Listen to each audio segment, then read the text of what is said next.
8 లక్షల కోట్లు అప్పు చేసి కూడా మరి బీఆర్ఎస్ 10 సంవత్సరాల కాలంలో ఇప్పుడు నేను చెప్పిన ఈ మహాత్మా గాంధీ కల్వకుర్తి భీమా నెట్టెంపటి అన్ని ప్రాజెక్టులు కలిపి గడిచిన 10 సంవత్సరాల కాలంలో 6137 కోట్ల రూపాయలు ఖర్చు పెట్టింది. అంటే ఈ ప్రాజెక్టులు మొదలైంది కాంగ్రెస్ హయాంలోనే, ఖర్చు పెట్టింది కూడా కాంగ్రెస్ ప్రభుత్వంలోనే. ఒకటి. రెండవ అంశం మీరందరూ చూసినారు, బాధాకరమైన సంఘటన. శ్రీశైలం ఎస్ఎల్బీస్ అంటే సొరంగంలో ఒక భాగం కూలిన కారణంగా విపరీత నీళ్లు వరద వచ్చి రాళ్ళు రప్పులు వచ్చి 8 మంది అందులోనే ఇప్పటికీ కూరుకుపోయారు. అంటే ఏమాత్రం కూడా ఇంగిత జ్ఞానం లేకుండా దాన్ని కూడా రాజకీయ కోణంలో రాజకీయాన్ని మంచుకోవడం కోసం ఈ కాంగ్రెస్ ప్రభుత్వం తప్పిదం వల్లనే ఇది జరిగిందని మాట్లాడుతూ ఉన్నారు. మళ్ళీ వాళ్ళ మాటలను ఏం మాట్లాడుతూ ఉన్నారు? గడచిన 10 సంవత్సరాల కాలంలో బీఆర్ఎస్ పార్టీ కేసీఆర్ మేము 200 కిలోమీటర్ల సొరంగాలు తవ్వినాం అని మీరే మాట్లాడుతూ ఉన్నారు కదా. మరి మీరు మొదలుపెట్టిన సొరంగాలు తవ్వితే అంతకు ముందే శ్రీశైలం సొరంగం 44 కిలోమీటర్లలో 25 కిలోమీటర్లు కాంగ్రెస్ పార్టీ పూర్తి చేసింది. మరి 8 లక్షల కోట్ల అప్పు చేసి ఈ మిగిలిన 19 కిలోమీటర్ల సొరంగం ఎందుకు పూర్తి చేయలేదని నేను ఈ వేదిక ద్వారా అడుగుతా ఉన్న హరీష్ రావు ఛాలెంజ్ ఇస్తూ ఉంటాడు. అంటే ముందే మీకు ఏమైనా కలబడ్డదా? ఎక్కడైతే మన కూలి ఉందో అది ముందే కూలుతో మీకు తెలిసి కట్టలేదా?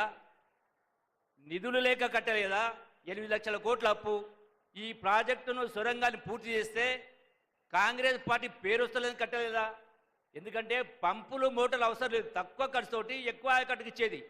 అంటే కేవలం రాజకీయ కోణాలు మాట్లాడుతూ ఎన్నో రకరకాలు మాట్లాడుతూ ఉన్నారు. ఇలా మన గౌరవ ముఖ్యమంత్రి గారు 60 సంవత్సరాల కాలంలో ఎవ్వరు కూడా చేయనటువంటిది ఈనాడు బీసీ కులగణన చేసి సమాజంలో బీసీలు కూడా విద్యా ఉద్యోగ అవకాశాల్లో, ఉపాధి అవకాశాల్లో, రాజకీయ పదవుల్లో కూడా 42% వాటా ఉండాలని ఇల్లులు తిరిగి సుమారు 90,000 అధికారులతో సర్వే చేయించి ఇలా శాసనసభలో పెట్టి న్యాయం చేసే కార్యక్రమం చేస్తూ ఉంటే వీళ్ళు దానిలో పాల్గొనకుండా ఉల్టా చోరు కత్వాలు గడ్డ అంటే అన్నట్టుగా మళ్ళీ ప్రభుత్వాన్ని విమర్శించే కార్యక్రమం చేస్తూ ఉన్నారు. కాబట్టి నేను మీ అందరూ ఒకటే మనం చేస్తూ ఉన్నా, తెలంగాణ రాష్ట్రం ఇచ్చినటువంటి కాంగ్రెస్ పార్టీ 100 మంది ప్రాణాలు త్యాగం చేసిండ్రు.